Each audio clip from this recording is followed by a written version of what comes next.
Peace, soul family.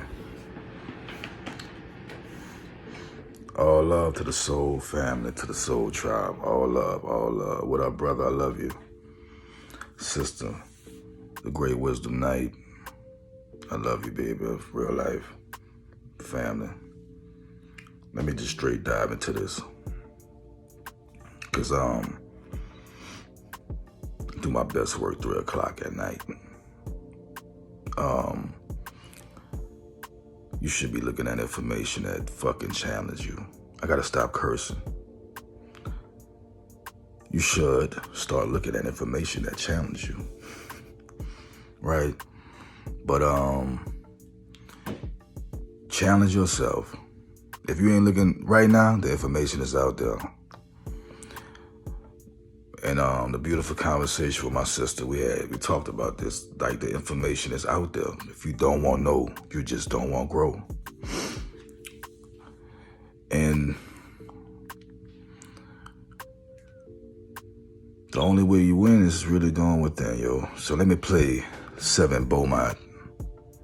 No, I ain't playing this shit because his name's Seven. He's very knowledgeable, but check it out. He talks about duality, having discernment, and the entities. You gotta go deep. If that shit ain't scaring you, that's why going to the doctor ain't curing you. Check this out though, let's get to it. We use another form of ourselves to move around through different spaces to bring us things from those spaces, right? So this is also known as, my term I'm giving it is called angelics.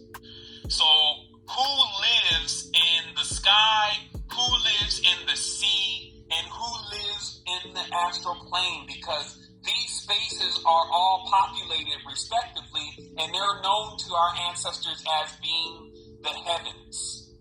So diving right into this, what I would have to ask though is, what is the beef? Because all these places sound so amazing. This existence sounds so amazing. It sounds like there's mythological creatures and all sorts of stuff happening, but it seems like this conflict is plaguing us. So I would have to ask, what is the beef, literally? And first I wanted to explain so that it becomes very clear to you what the purpose of conflict is that since we've already come to a conclusion that we're on a boat, you can imagine the difference between, since we got to go somewhere, like we're moving through the cosmos, so we got to keep going, right?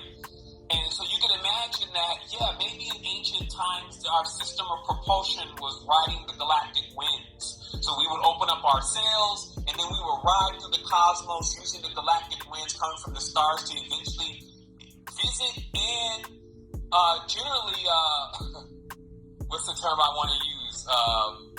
I guess the term is panspermia, but what it refers to is basically seed any world you go to.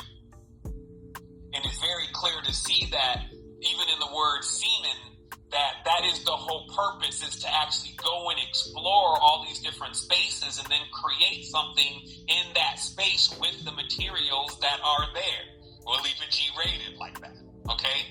So metaphorically in this boat though, sails were great, but let's say later on we start using a different form of propulsion, very similar to how we're doing right now. We could use the wind and the wind's power, we can use the sun and the sun's power, but we choose to build these microsystems that are basically replicas of those things, very bad replicas to be exact too. And then those things are actually creating the same type, or they're creating an energy, but they're creating that energy through conflict. But this is the source of propulsion. So I'd be willing to say that the source of propulsion right now for this boat that we're on is actually the conflicts between the two primordial forces that were utilized to develop the actual spaces that we're in. I.e. the seraphim and the cherubim. I.e. Ra and Nu. I.e. fire and water. The churners of the waters of life.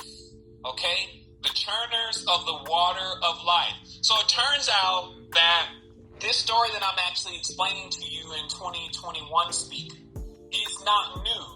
It's not actually an invention or me just making up stuff. Right here, and I will come through this in an entirely different way. Like, I come through this knowledge in an entirely different way and find out the knowledge is exactly true and already been talked about. So that's just the verification of the knowledge.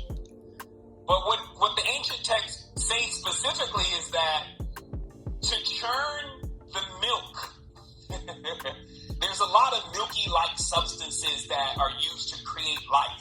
Listen up, check it out. So to churn the milk, though, it was seen that there needed to be these two opposing forces, i.e. the angels and the demons, i.e. was that Asuras and the Ahuras, i.e. the seraphim and the cherubim, i.e. the fire, the water, Ra, and Nu, meaning the positive and the negative. This is an organic generator, the source of generation. So when, people want to create, like the technology is the advanced one, the technology is not the advanced one. The physical technology, the wires, all that stuff, that's not the advanced one. Those things are actually taken directly from and replicated from their original systems and how they function. And we actually are living in one of them.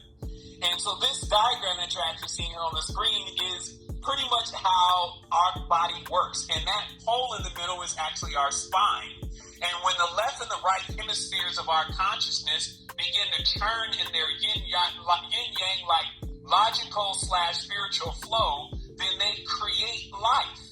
And that's what I was saying before, is that creating life is what we were created for. That's why we are in life. I'm going to stop right there. I played that so you could, you listen to the information for yourself. Use your own calibration, your own discernment, your own regulation, and you apply it.